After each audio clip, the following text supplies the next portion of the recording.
Hey guys, welcome back to my channel. This is episode 2 of the Percy Jackson series, The Lightning Thief. Now remember, I have dyslexia, so I'm going to mispronounce and stutter a lot. Okay, now let's get on to it. Chapter 2, 3 old ladies knit the socks of death. I was used to the occasional weird experience, but usually they were over quickly. The 24/7 hallucination was more than I could handle. For the rest of the school year, the entire campus seemed to be playing some kind of trick on me. The students acted they were completely and totally convinced that Mrs. Keir, a perky blonde woman whom I have never seen in my life until she got on our bus at the end of the field trip, had been our pre-algebra teacher since Christmas. Every so often, I would spring Miss Dog's reference on someone just to see if I could trip them up, but they would just stare at me like I was psycho. It got so that I almost believed them. Mrs. Dodds had never existed. Almost. But Grover couldn't fool me. When I mentioned the name Dodds to him, he would hesitate and claim she didn't exist. But I knew he was lying. Something was going on. Something had happened at the museum. I didn't have much time to think about it during the days, but at night, visions of Mrs. Dodds with talons and leathery wings would wake me up in a cold sweat. The freak weather continued, which didn't help my mood. One night, a thunderstorm blew out the windows of my dorm room. A few days later, the biggest tornado ever spotted in the Hudson Valley touched down only 50 miles from Yancey Academy. One of the current events we studied in social studies class was the unusual number of small planes that had gone down in sudden squalls in the Atlantic that year. I started feeling cranky and irritable most of the time. My grades slipped from D's to F. I got into more fights with Nancy Blowfish and her friends. I was sent out into the hallways almost every class. Finally, when our English teacher, Mr. Nicole, asked me for the millionth try why I was too lazy to study for spelling tests, I snapped. I called him an old sot. I wasn't even sure what it meant, but it sounded good.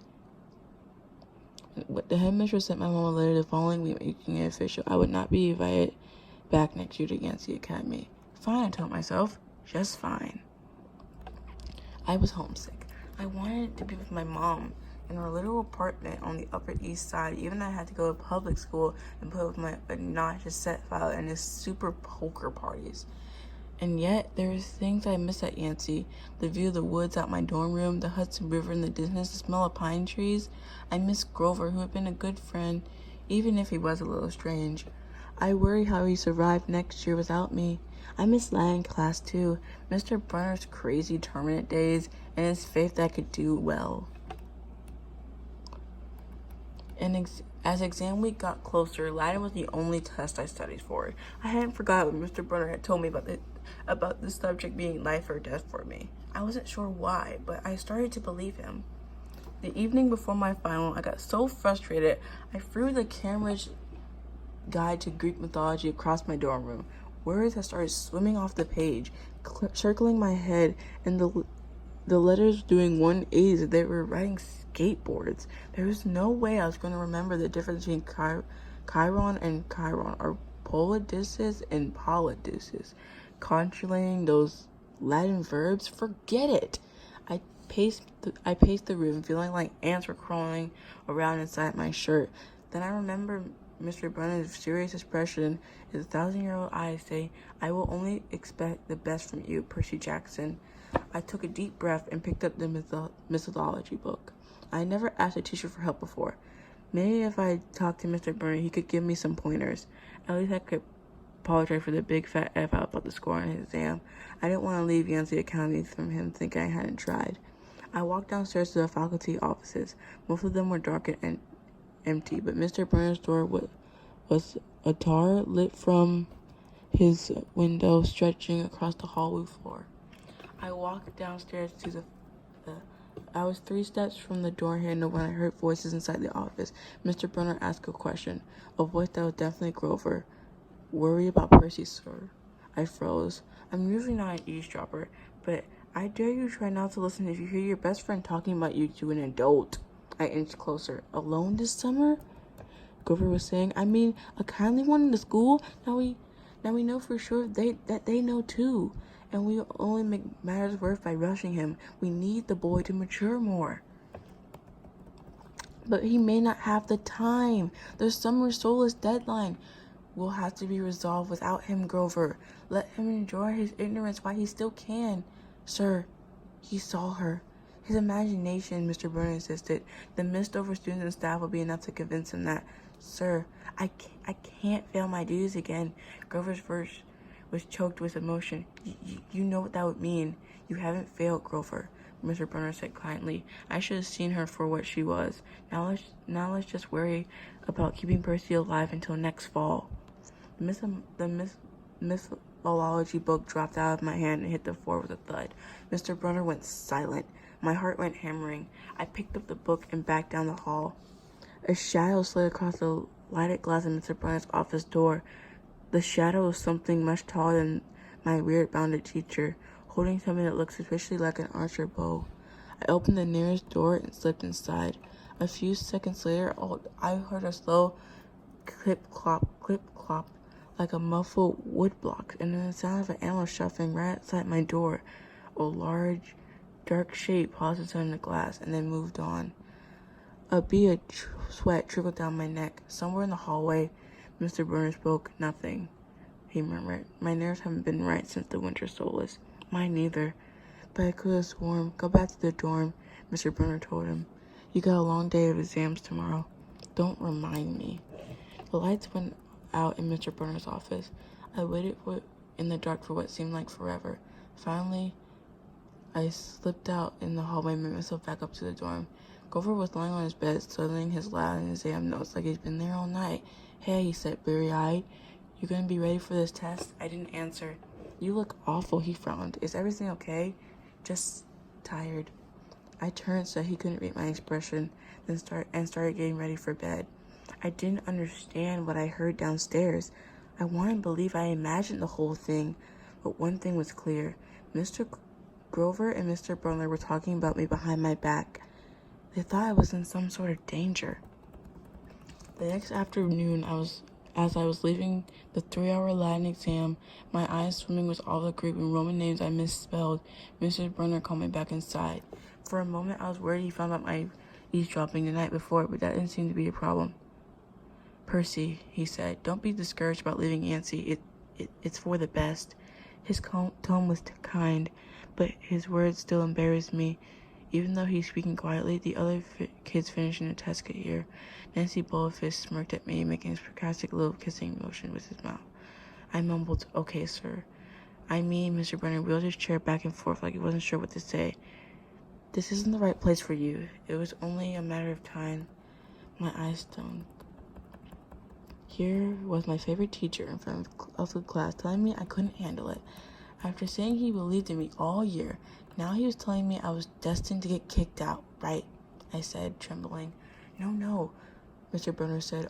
Oh, confound it all. What I'm trying to say is, you're not normal, Percy. That's nothing to be. Thanks, I blurted up. Thanks a lot, sir, for reminding me, Percy. But I was already gone. On the last day of the term, I shoved my clothes into my suitcase. The other guys were joking around, talking about their vacation plans. One of them was going on a hiking trip to Switzerland. Another one was cruising the Caribbean for a month. They were juvenile delinquents like me, but they were not rich. But they were rich juvenile delinquents. Their daddies were executive, ambassadors, or celebrities. I was a nobody from a family of nobodies. They asked me what I'd be doing this summer, and I told them I was just going back to the city. What I didn't tell them is that I had to get a summer job walking dogs and selling magazine subscriptions to spend my free time worrying about where I go to school in the fall. Oh, when the guy said, that's cool, I went to their conversation as if I never existed. The only person I dreaded saying goodbye to was Grover. As it turned out, I didn't have to. He booked a ticket to Manhattan on the same day, on the same Greyhound I had, so there we were, together again, heading into the city. During the whole bus ride, Grover kept glancing nervously down the aisle, watching the other passengers. It occurred to me that he always had a nursery of fury when we left Yancy, as if he expected something bad to happen. Before, I always assumed he was worried about getting teased, but there was no one to tease him on the Greyhound. Finally, I couldn't stand it anymore. I said, looking for kindly ones? Grover nearly jumped out of his seat. Well, what do you mean? I confessed about eavesdropping on him and Mr. Byrne the night before the exam. Grover's eyes twitched. How much did you hear? Oh, not much. What's the summer solstice deadline? He winced. Look, Percy, I was just worried for you, see, and hallucinating about demon mask research, Grover. I was telling Mr. Burnham that maybe you were overstretched or something because there was no such person as Mrs. Dodson. Grover, you're a really, really bad liar. His ear turns pink. From his shirt pocket, he fished out a grubby business card. Just take this, okay? In case you need me this summer. This card was in fancy script, which was murder on my dyslexic eyes, but I finally made out something like this.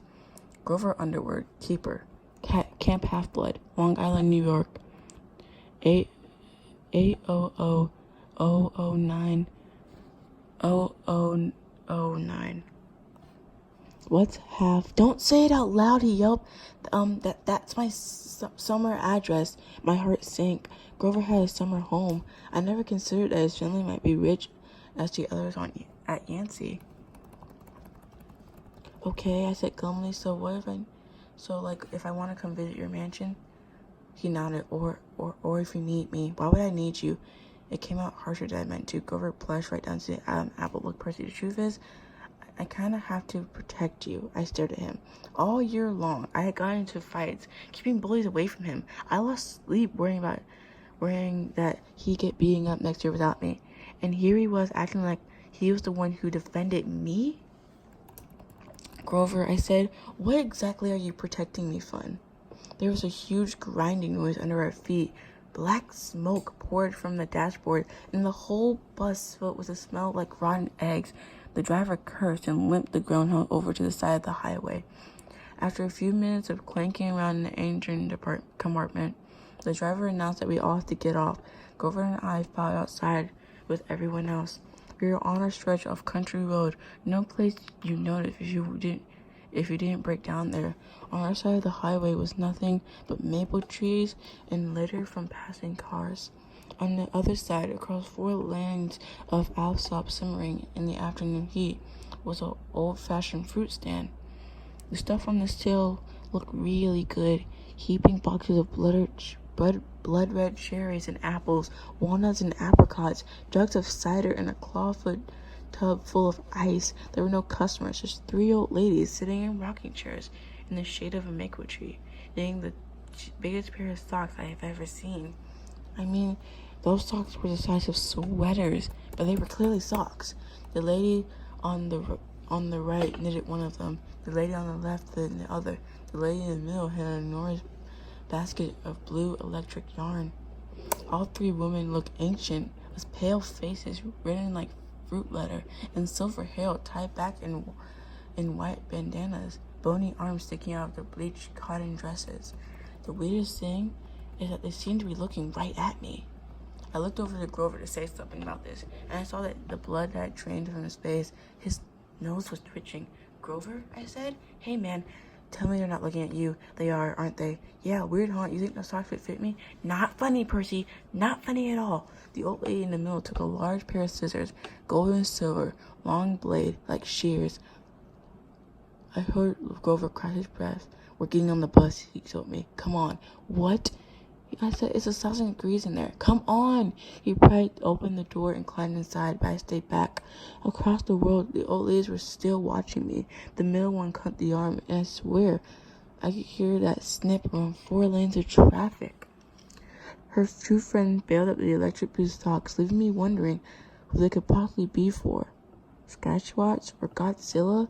At the rear of the bus, the driver went to a big chunk of smoking metal out of the engine compartment. The bus shuddered. The engine roared back to life. The passengers cheered. Darn right, yelled the driver. He slapped the bus with his hat. Everyone back on board. Once we got going, I started feeling feverish. That's just why I caught the flu. Grover didn't look much better. He was shivering and his teeth were chattering. Grover? Yeah? What are you not telling me? He dabbed his forehead with his shirt sleeve. Percy, what did you see back at the fruit stand? You mean the old lady? What about them, man? They're not like Mrs. Dodds, are they? His expression was hard to read. But I got the feeling that the fruit stand ladies were something much, much worse than Mrs. Dodds, he said. Just tell me what you saw. The middle one took out her scissors, and she cut the yarn. He closed his eyes and made a gesture with his fingers that might have been him crossing himself, but he wasn't. It was something else, something almost older. He said, "You saw her snip the cord?" "Yeah, so?" But even as I said it, I knew it was a big deal. "This is not happening," Grover mumbled. He started chewing at his thumb. "I don't want this to be like the last time." "What last time?" "All way 6th grade. They never get past 6. "Grover," I said, because he was really starting to scare me. "What are you talking about? Let me walk you home from the station. Promise me." This seems like a strange request to me, but I promised he could. "Is this like a superstition or something?" I asked. No answer. "Grover, that snipping of the yarn, does that mean someone's going to die?" He looked at me mournfully, like I was already picking the kind of flower I like best at my coffin.